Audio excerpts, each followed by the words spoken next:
Hello friends, நீ நான் காதல் என்ன ஆகுதுன்னு பார்க்கலாமா? நம்ம அபிக்கு பர்த்டே வந்தோடனேயும் நம்ம முரளி வந்து என்ன தெரியுமா பண்ணுறாரு, அபியை எப்படியாவது இந்த வாழ்க்கையிலேருந்து பிரிச்சிடணும், அதால் அபிக்கு யாருமே கொடுக்க முடியாத பர்த்டே ட்ரீட்டை வந்து நான் கொடுக்க போகிறேன்ட்டு உடனே அபிக்கு பிடிச்ச saree, அபிக்கு பிடிச்ச ஜுவல்ஸ் எல்லாம் இவர் போயிட்டு அப்படியே வாங்கினே இருக்கிறாருங்க. எப்படி இதை எடுத்துன்னு வந்து வீட்டில் கொடுக்குறது? கொடுத்தா வர அஞ்சலி வந்து நீங்கள் ஏன் இதெல்லாம் வாங்குனீங்கன்னு என்னை கேள்வியாக கேட்பா. எனக்கு ரொம்ப பயமாக இருக்குது.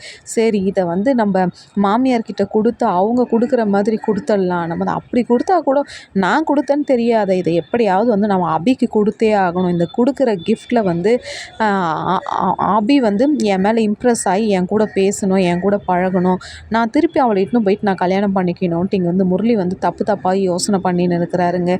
இவர் போடுற கணக்குக்கெல்லாம் நம்ம அபி வந்து எப்பவுமே சிக்கவே மாட்டாங்க. அபிக்கு எப்பவுமே நேர்மையான வழி மட்டும்தான் பிடிக்கும்.